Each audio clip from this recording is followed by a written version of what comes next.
मगर मैच हुआ, खेल है। 11 खिलाड़ी क्रिकेट मैच में खेलते हैं एक तरफ एक टीम में। बदकिस्मती से भारत हार गया, तो किस पर इल्जाम लगाया शिकस्त का? किस पर लगाया इल्जाम? बोलो, किस पर इल्जाम लगा? किस पर इल्जाम लगा?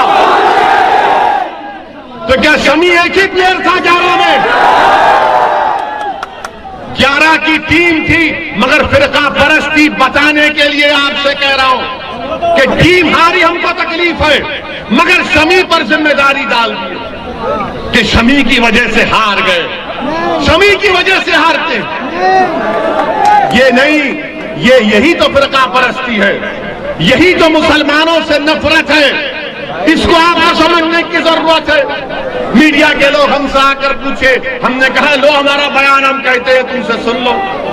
मेरे अजीज दोस्तों और बुजुर्गों, ये एक मिसाल कि क्रिकेट के मैच में भी, खेल के मैदान में भी भारत की सियासत, भारत का माहौल इस तरह कर दिया गया कि हर चीज के लिए जिम्मेदार मुसलमान को बना दिया जाता है। कौन उठाएगा आवाज फिर? और लोग आकर कहेंगे नहीं, हमको इस माहौल को खत्म करना। रे कैसे खत्म करेंगे माहौल को? माहौल को खत्म कैसे करेंगे? भीख मांगकर माहौल खत्म करेंगे? रोकर माहौल को खत्म करेंगे? नहीं। जमहूरियत आपको इस बात की इजाजत देता है कि आप सियासत में हिस्सा लें, अपने वोट से अपने उम्मीदवार को कामयाब करें। और अगर कोई आपसे बदतमीजी करना चाहता है तो आप कहें कि मंजलिस का ये कैंडिडेट हमारे सामने, तुम इससे बात करवा के। अच्छा, हैरत की बात, ये अफसोस की बात की है कि यहां पर शमी पर इल्जाम लगा दिया मुसलमानों से नफरत करने वालों ने, तो हमारे पड़ोसी मुल्क का एक मिनिस्टर है, पागल है बेचारा, पागल है। उसने कह दिया कि पाकिस्तान जीता तो इस्लाम की कामयाबी हो गई। अरे अहमक, दीन इस्लाम को क्रिकेट मैच से क्या करना है? दीन को क्रिकेट मैच से क्या करना है? मगर ये पड़ोसी के लोग समझ में नहीं आता। अल्लाह का शुक्र है कि हमारे बुजुर्ग नहीं गए वहां पर, वरना इन पागलों को हमको देखना पड़ता। जो लोग गए उनको बर्दाश्त है। जब हम इन फिरका परस्तों को कह रहे हैं तो उनको भी कहना पड़ेगा, पड़ोस के जो मिनिस्टर ने बयान दिया, अरे ये तुमको शर्म नहीं है कि तुम्हारे मुल्क को चीन के पास गिरवी कर दी हो और तुम इस्लाम की बात कहते हो? वो चीन जो जिनजियांग में मुसलमानों को, 20 लाख मुसलमानों को कैद में बंद कर दिया, जिनको जबरन सूअर खिलाया जा रहा है चीन में, आज वो मिनिस्टर इस्लाम की कामयाबी की बात करता है। अरे मिनिस्टर, पाकिस्तान में तुम एक मलेरिया की दवा नहीं बना सकते, तुम एक मोटरसाइकिल का टायर तैयार नहीं कर सकते। भारत बहुत आगे है, भारत से पंगा मत लो।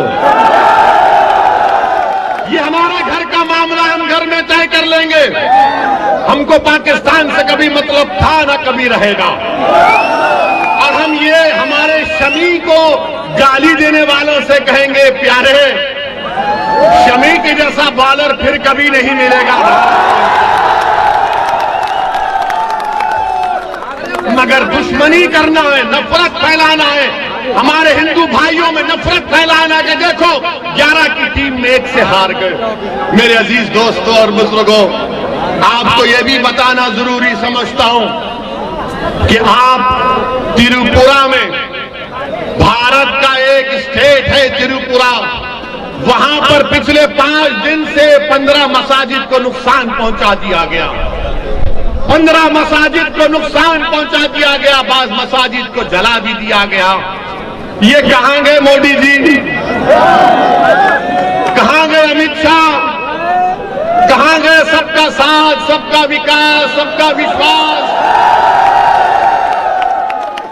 मेरे अजीज दोस्तों और बुजुर्गों, हम त्रिपुरा की सरकार से, भारत के प्रधानमंत्री से कह रहे हैं कि रोकिए त्रिपुरा में जो ये फिरका परस्त विश्व हिंदू परिषद और बजरंग दल के लोग जो त्रिपुरा की मस्जिदों को नुकसान कर रहे हैं, रोकिए। ये तमाम के तमाम आपके लोग हैं। आप अगर 1 मिनट को को रोक सकते हैं, मगर 15 मसाजिद को नुकसान पहुंचा दिया गया। ये बीजेपी का असली चेहरा है। ये नरेंद्र मोदी के झूठे वादे हैं, ये झूठे वादे हैं कि त्रिपुरा में मस्जिदों को नुकसान पहुंचाया जा रहा है। वीडियोस हैं सोशल मीडिया पर, मस्जिद जल रही है, आईने तोड़ दिए गए, कुरान के पारों की बेहरमती कर दी गई। और क्या कर रही है बीजेपी की सरकार? खामोश बैठी हुई है। मेरे अजीज दोस्तों और बुजुर्गों, मैं मजम्मत करता हूं जो त्रिपुरा में आज हो रहा है, और बीजेपी और भारत के प्रधानमंत्री को चाहिए कि वो फौरन त्रिपुरा के बारे में एक मीटिंग ले। मोदी जी, कम से कम अगर बोल नहीं सकते तो ट्वीट तो कर दो, ट्वीट तो कर दो कि त्रिपुरा में आज जो नंगा नाच हो रहा है उसको रोकने की जरूरत है। मेरे अजीज दोस्तों और बुजुर्गों, तीसरी अहम बात जो मैं आपसे करना बहुत जरूरी समझता हूं वो ये है कि मेरे अजीज दोस्तों और बुजुर्गों, मुजफ्फरनगर में डेवलपमेंट नाम का कोई काम नहीं हुआ। लखनऊ में बैठकर बाबा बहुत बड़ी बड़ी बातें करते हैं, बाबा बड़ी बड़ी बातें करते हैं। और बाबा ने परसों बयान दिया कि हम कोई मजहब को नहीं करते, हम कोई वसा नहीं करते, लंबी लंबी छोड़ दिए बाबा। हम उनसे पूछना चाहते हैं कि मुजफ्फरनगर में क्या ये बात सच नहीं है कि मुजफ्फरनगर में जहां पर 40% के करीब मुसलमानों की आबादी है ना, यहां पर 40% मुसलमानों की आबादी के लिए आपको बताना चाहूंगा कि सिर्फ 4 कम्युनिटी हेल्थ सेंटर, जहां पर 40% मुसलमान है वहां पर 4 है। जौनपुर में 10% है, वहां पर 22 है। अब आप खुद फैसला करिए, कोई उठाता इन बातों को? कम्युनिटी हेल्थ केयर सेंटर की जरूरत है, मगर इस पर कोई बात ही नहीं होती। और फिर तीसरी बात जो इसमें अहम बात की है कि मुजफ्फरनगर का फसाद हुआ और यही योगी सरकार ने 70 केसेस को वापस ले लिया। कितने? 70 से ज्यादा केसेस को, इनके बड़े बड़े नेताओं के खिलाफ केसेस को वापस ले लिया। इनका एक एमएलए है विक्रम सैनी कठौली का, बीजेपी का एमएलए, जिसको कोर्ट ने बरी कर दिया। किस बुनियाद पर कि इसके खिलाफ एविडेंस नहीं है? क्या सरकार का काम नहीं है कि उसके खिलाफ अपील की जाए? अपील नहीं होनी चाहिए, अपील होनी चाहिए, मगर बीजेपी की सरकार अपील नहीं करती, केसेस को वापस ले लिया जाता है।